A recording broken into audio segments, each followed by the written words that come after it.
살아 인간의 육신 안에서 육체와 사단과 마귀를 승리하고 율법과 조화된 품성을 이루어 놓는 것, 그것이 예수의 믿음인데, 그 예수의 믿음을 통하여 율법의 보관자가 된 주님처럼 우리 또한 율법의 보관자가 되기 위해서는 믿음이 필요한데, 그 믿음은 다른 믿음이 아닌 타락한 인간 육체 가운데서 하나님의 은혜를 통해서 누구나 다 가질 수가 있고 행사될 수 있는 그 믿음, 그 믿음이 필요합니다. 왜냐하면 우리는 믿음으로만 계명을 지키는 것이 가능하기 때문입니다. 아브라함은 그러한 율법의 보관자로 부름받았지만, 부자 선지자 아브라함의 부르심을 보시면 이렇게 시작합니다. 율법의 보관자가 되기 위해서는 믿음의 시험이 필요하였다. 마무리합니다. 마지막 시험이 있죠. 온 하늘은 아브라함이 하나님의 말씀에 100% 순종했습니다.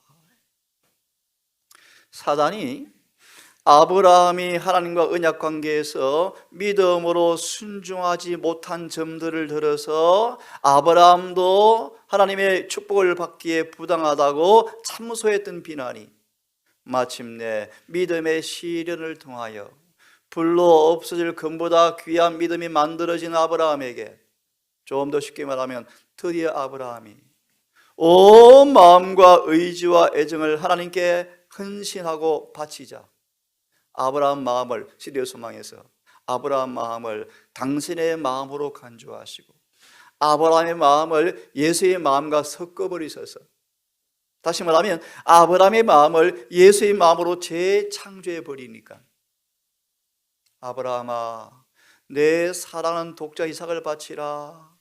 아브라함은 서슴거리지 않고 머뭇거리지 않고 문자 그대로 순종했다.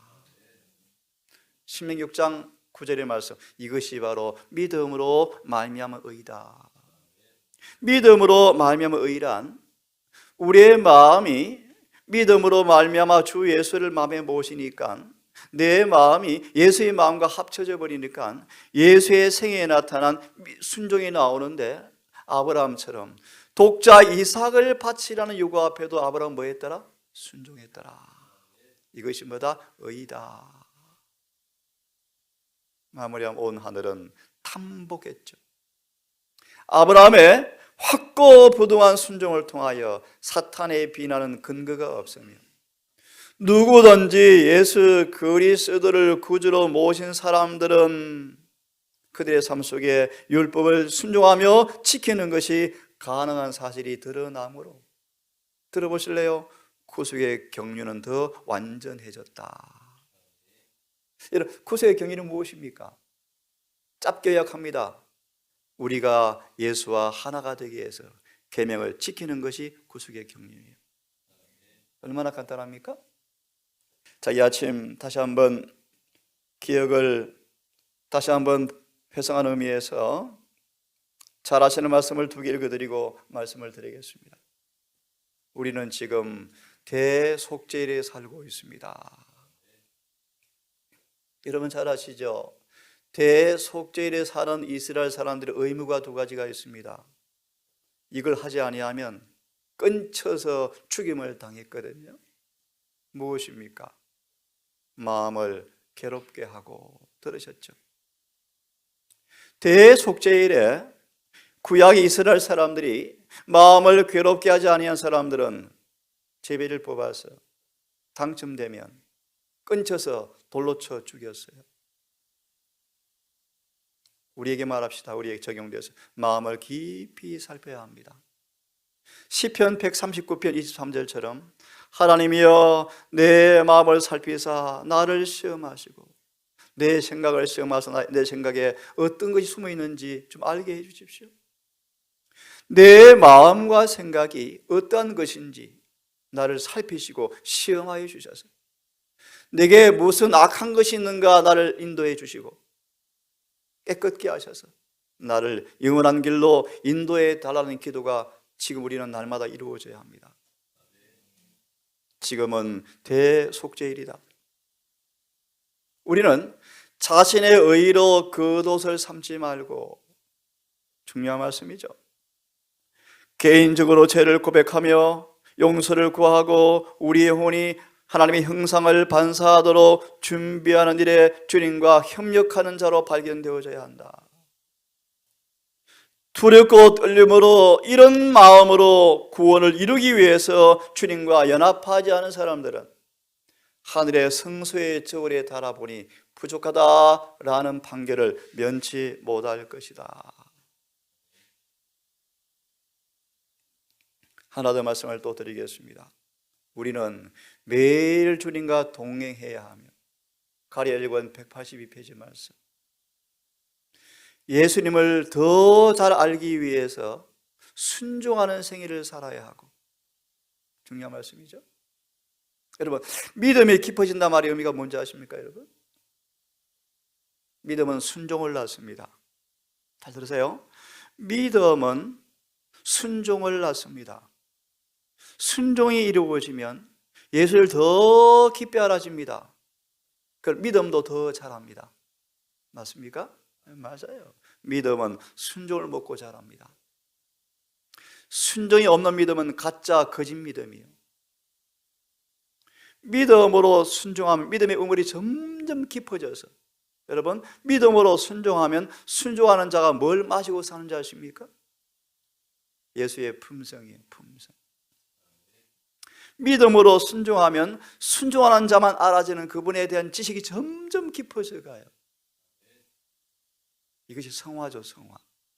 그래서 믿음과 순종으로 예수님 안에서 계속해서 우물을 마시는 사람, 은혜를 마시는 사람, 예수의 품성을 마시는 사람, 살전 4장 3절, 성화란 습관적으로 예수님과 동행하는 것입니다.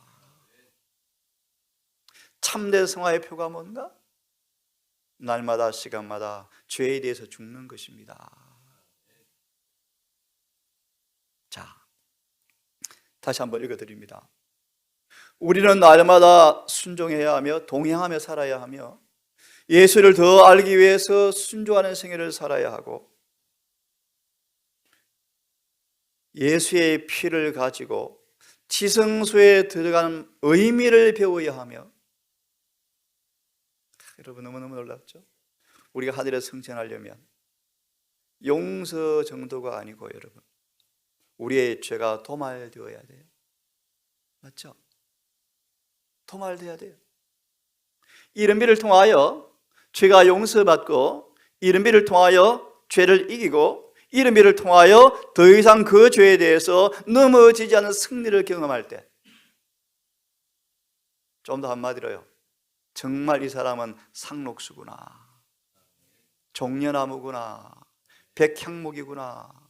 사막에 갖다 놓아도, 요셉처럼 감방에 갖다 놓아도, 총리로 앉혀놓아도 변함이 없네요. 겸손하고 의롭고 정직합니다. 거래가 깨끗합니다. 거짓이 없습니다. 마음과 생애가 일치합니다. 이해하셨습니까? 상록수의 상록수.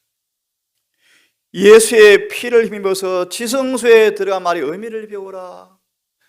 그런 상록수로 판명되어지고, 사단이 바라볼 때도 상록수가 눈에 보입니까? 보이죠. 온갖 시험을 욕을 던져봐도 요한복음 14장 30절, 마귀한테 마음을 안 주는 사람들, 빌립보 4장처럼 생각까지 주님께 굴복하는 사람들, 사단이 비집고 들을 틈이 없는 사람들요, 그런 상록수로 판명되는 사람에게 하나님께서 심판을 통하여 죄가 도말되어지면서 오는 경험이 늦은 비 성령입니다, 여러분. 그러므로 여러분, 하늘에 승천할 준비를 하기 위해서는 죄가 도말되어져야 돼요. 그것이 대속죄일에 일어나고 있는 일들입니다, 여러분. 이해되셨죠, 여러분? 기껏 날짜적으로 안식일을 깨닫게 하고 영혼 불멸이 아니다 깨닫게 하고, 그래서 침례에 주려고 세운 교회가 아니에요, 여러분. 제7일 안식일 예수 재림교회를 세우신 까닭은 기도한 것처럼 율법의 보관자가 되라고 세운 교회예요. 그 말의 의미인즉 우리의 삶 속에 예수의 품성을 재현시키는 거예요. 그래야 대쟁투가 끝이 나거든요. 여러분 맞습니까 여러분? 자, 그래서 피를 가지고 지성소로 들어가는 말의 의미를 배우고 중보자에게 자신을 붙들어 매야 합니다. 참 귀중한 말씀. 그리고 우리 자아가 예수와 함께 하나님 안에 감추어져야 합니다. 요즘 우리는 믿음으로 마음의 의를 공부하면서 성화에 대한 공부를 하면서 실물교훈 312페이지를 제가 하나씩 풀이하고 있습니다. 다시 한번 읽어드리겠습니다. 너무 중요한 말씀이요. 대속죄의 일에 하나님의 자녀로 인정받을 유일한 사람들은 혼인 예복을 입은 사람만 인정될 것입니다. 맞죠? 들으십시오. 하늘 배틀로 짠 이 두루마기에는 하나님의 복음에는 하나님의 의가 나타났습니다. 로마서 3장 20절에 율법과 선지자들을 통하여 율법 외에 한 의가 나타났습니다.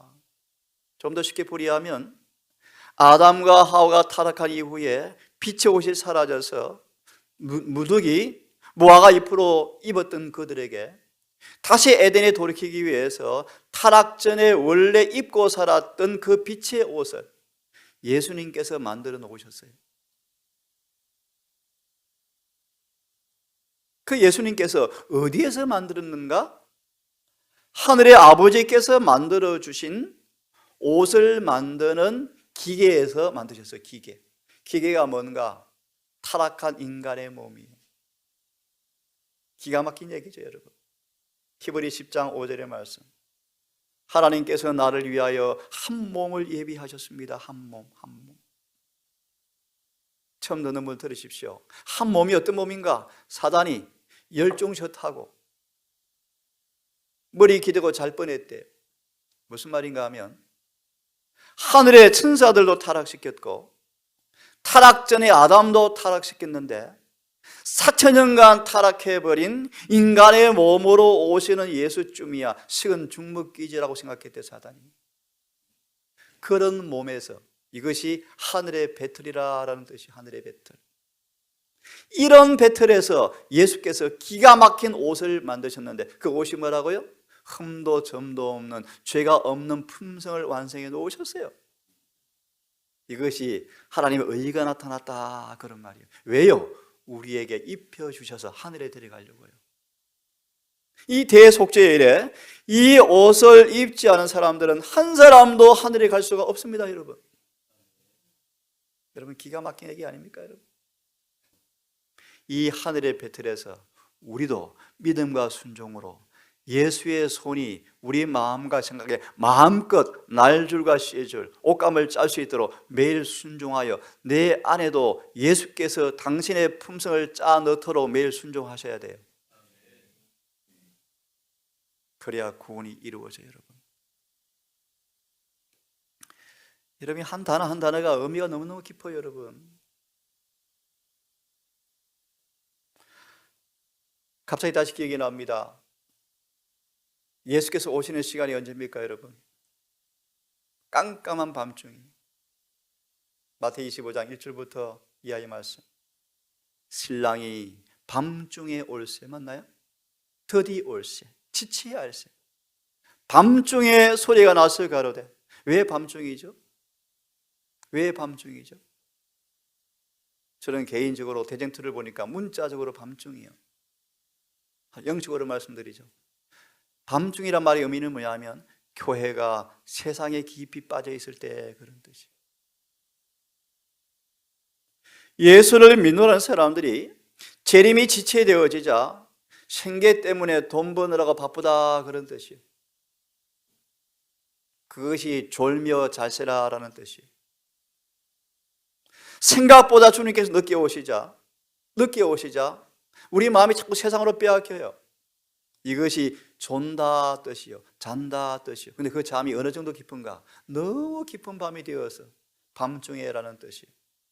얘는 읽어보십시오. 사람들이 시집가고 장가가고 먹고 마시고 심고 쾌락을 즐길 때 하늘에서 선고가 내릴 거예요. 깜깜한 밤중이에요. 중요한 말씀. 그때 여러분, 그 깜깜한 밤중에 보라 신랑이 온다라고 했을 때 슬기로운 처녀들은 등과 함께 기름을 가졌지만 미련한 처녀는 기름이 성경적으로 말하면 떨어져 가니. 성령을 받아본 사람이요, 그렇잖아요. 등불이 꺼져 가니, 그 말의 의미는 기름을 받아봤습니까? 받아봤던 사람들이요. 그냥 어중이 재림 교인들이 여러분 아니에요. 여러분, 미련한 다섯 처녀는 외식자 위선자들이 아니었어요. 정말 예수를 사랑하였고 열심히 했고 선교 열심히 했고 복음을 열심히 사업했고 변화를 갈망했고 노력도 해왔고 예수를 사랑하는 사람들이었어요. 그런데 신랑이 드디어오자 기름 채우는 것을 등한히 했어요. 그래서 밤중에 뭐 하면 등불이 꺼져가니, 기름 좀 나누어줘라 그래. 꺼져가니. 맞죠? 읽어보시는 물교는 외식자들이 아니었습니다. 그러니까 문제는 뭔가? 하나만 짚고 넘어갑니다. 이 두 처녀의 분기점은 뭔가? 완전히 주님께 자신을 바쳤는가, 이 차이였다. 맞아요? 많은 사람들은 하나님의 신자로서 평가를 받고 인정받을지 모르지만 부분적인 삶의 삶으로 부분적인 삶을 삶에도 불구하고 하나님의 교회에서 평가를 받는 입장이 될지 모르지만 심판날에 부족함을 면치 못할 것입니다. 주님은 완전한 것만 요구하십니다. 다시 들으십시오. 하늘의 배틀에 짠 이 두루마기.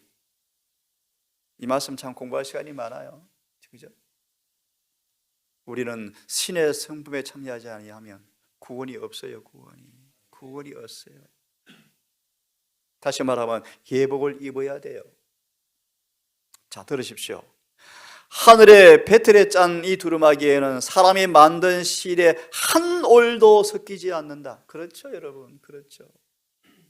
에스겔 36장 25절의 주석에 내 마음이 예수의 마음과 연합되었는가? 진단표. 새로워진 마음에는 매 순간마다 이기심에 대해서 죽는 사람들이다. 이기심이 없는가? 사개월을 연구해 보시면 하늘에 들어갈 사람은 이기심이 없는 사람들이에요. 그것은 재림 때 없는 것이 아니고 은혜의 시간 때 이기심 없는 삶을 사는 사람들이 하늘에 가는 것입니다.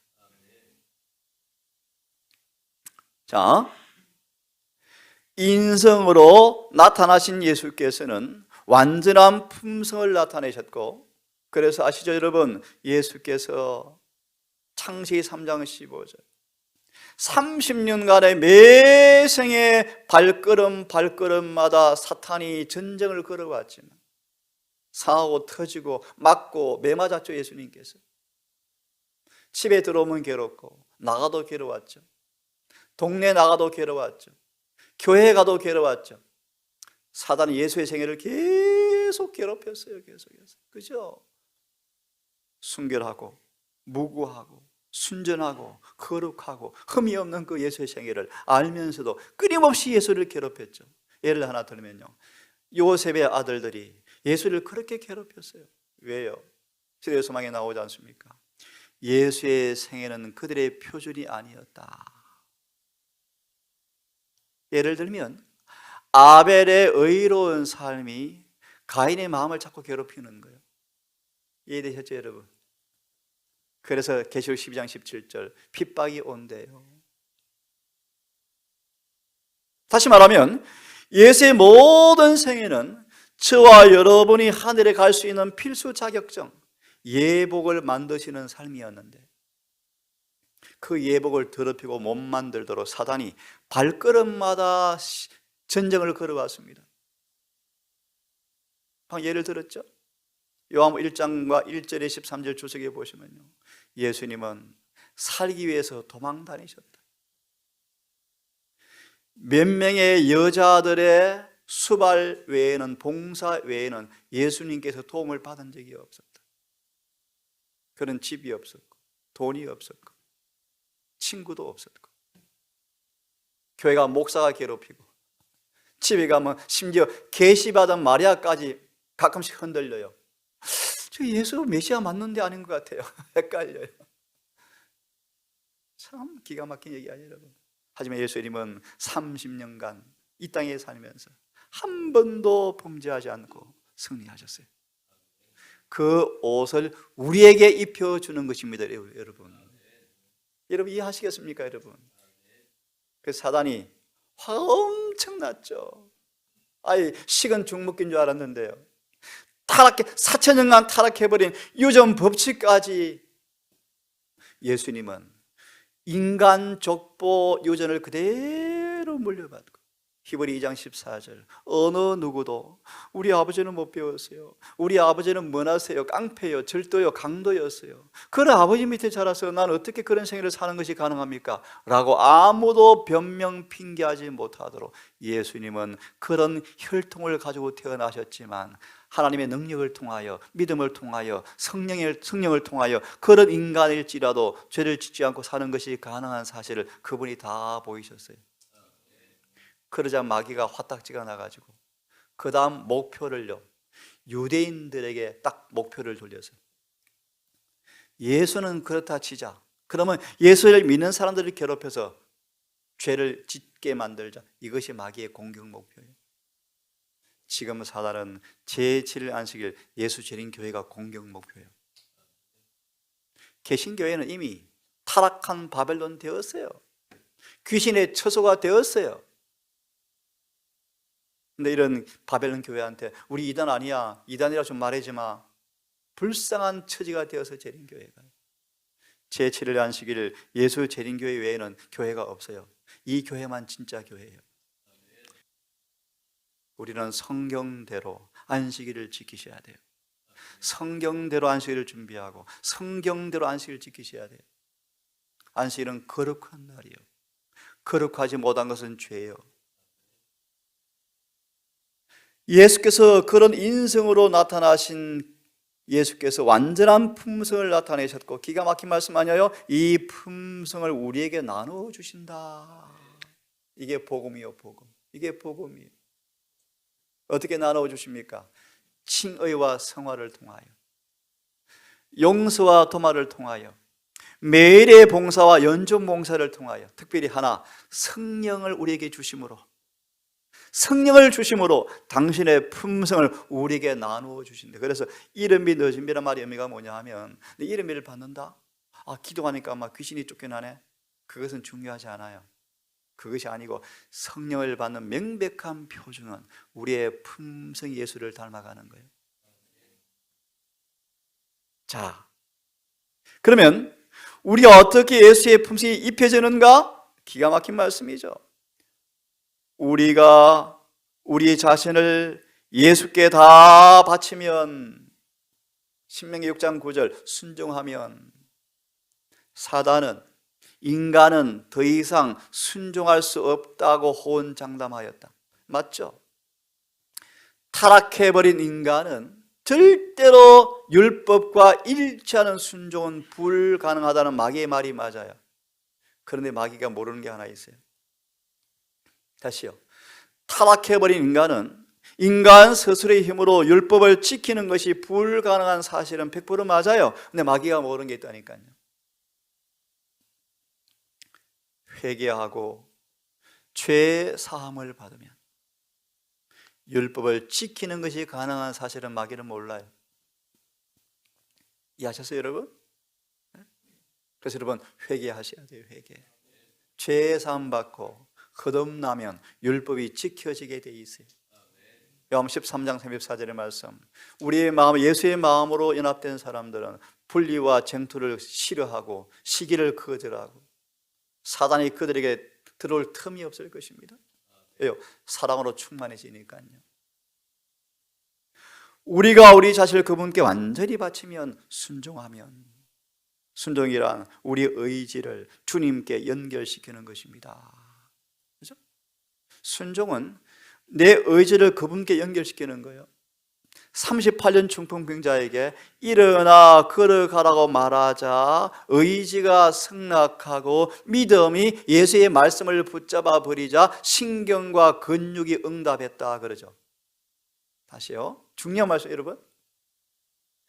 예수께서 일어나 걸어가라고 선포하자 이 38년 중풍병자가 맞아, 저 말이 이루어지면 좋겠어 라고 진심으로 의지가 결정하자마자 신경과 근육이 그 승낙되어진 말씀에 응답해버리니까 신경이 움직여버리는 거예요. 우리가 아담으로부터 타락한 몸을 물려받았지만 잘 들으십시오 여러분, 타락한 몸 혼자 절대로 죄 안 지어요. 지을 수가 없어요. 무엇이 동의해 줘야 돼요? 의지가. 맞나요? 내 의지가 동의해 주지 않으면 손이 혼자 가서 도둑질합니까? 손이 혼자 가서 밥을 퍼먹습니까? 아니에요. 저 반찬 맛있겠다 라고 지시가 내리면 손이 갑니까? 맞아요. 타락한 몸은 마음의 지시를 받습니까? 아멘입니다 여러분. 그러므로 기억하세요. 우리의 마음을 예수께서 다스리시면 몸은 종이 될까요? 이것이 로마서 6장의 메시지예요 여러분. 그러므로 여러분 핑계하지 맙시다. 아담의 타락한 후손이라고, 아담 때문이라고 말할 필요가 없는 것은 예수께서 우리 마음을 다스리시면 우리 몸은 마음의 종이 되어질까요? 그래서요, 하나님의 사람들은 육신으로 살지 않아요. 그것이 거듭남이요, 거듭남. 이렇게 우리 자신을 그분께 헌신하면 우리 마음이 예수의 마음과 연합되어지고, 우리의 뜻은 그분의 뜻에 합병되어지고, 우리의 정신은 그분의 정신과 하나가 되어지고, 우리의 생각은 그분에게 사로잡히게 되어서 마침내 그분의 생애를 살게 되어진다. 이것이 의의 옷을 입었다는 말이 의미다. 심판날에 그런 사람들을 바라볼 때 과거의 삐뚤어진 품성을 보지 않고 그들을 흠도 점도 없는 의의 옷을 입은 것으로 바라보신다. 얼마나 정확합니까 여러분? 근데 왜 교인들이 쏙씁니까? 지금 우리를 팔고 소유를 전부 팔아서 의의를 사서 입으셔야 돼요. 판단 말 이해하시죠? 다음 시간 기회 되면 설명해 드리겠습니다. 여러분 오늘 이렇게 마무리합시다. 우리는 혼인 예복을 입었는가? 성화되었는가? 오늘도 주님의 은혜 안에서 성령을 통하여 우리 마음이, 우리의 뜻이, 정신이, 생각이 주님과 합하여지는 의를 입은 하루 되기를 간절히 바랍니다. 그래서 내 삶 속에 예수님처럼 세상을 이기는, 사탄을 이기는, 육신을 이기는 승리의 모습으로 이기는 자에게만 주어지는 생명의 면류관을 받을 준비를 하시기를 간절히 바랍니다. 거룩하신 아버지, 이 새벽 미명 실물견 312페이지 말씀을 중심으로 예복을 입은 의미와 그 내용을 함께 상고해 보았습니다. 아버지, 대속죄일 음수간 끝자락에 서 있는 우리의 삶 속에 가장 중요한 예복을 입는 경험이 얼마나 중요한지를 우리가 압니다. 생과 사를 가늠하고 운명을 결정하는 순간이 있음을 압니다. 우리가 어떤 사람이었던 걸 떠나서 지금 예복을 입지 않고 있으면 영원히 버림받게 된 사실을 압니다. 주여 우리를 도우사 우리의 마음을 주님 마음으로 연합시키시고 우리의 생각과 정신과 뜻을 주님 붙들어 주셔서 갈라디아 2장 20절처럼 내가 산 것이 아니요 내가 더 이상 산 것이 아니요 내 안에 주님 살아계셔서 주님 때문에 사는 그 경험이 우리 경험으로 와닿게 주시옵소서. 특별히 한 여종을 기억하셔서 인생의 위기 앞에 서 있는 주의 딸에게 절망하지 말게 하시고 나약하지 말게 하시고 38년 중풍병자처럼 온 마음으로 주님께 마음을 토로함으로 주님 응답하시고 거듭남과 영생의 선물과 은혜 충만을 경험하여 살든지 죽든지 주 안에 서 있는 아름다운 딸 되게 하셔서 영생, 구원, 하늘의 황족의 신분으로 생명책에 확실히 기록될 수 있도록 은혜 베풀어 주시옵소서. 오늘 예비일에 어느덧 한 주가 마무리되었고 예비일 안식일을 준비하겠습니다. 우리 모든 가족들 마음으로 영으로 안식일을 잘 준비하여 아무 방해되지 않고 안식일을 맞이할 수 있도록 인도하여 주시옵소서. 이 모든 말씀 예수님 이름으로 기도드리옵나이다. 아멘.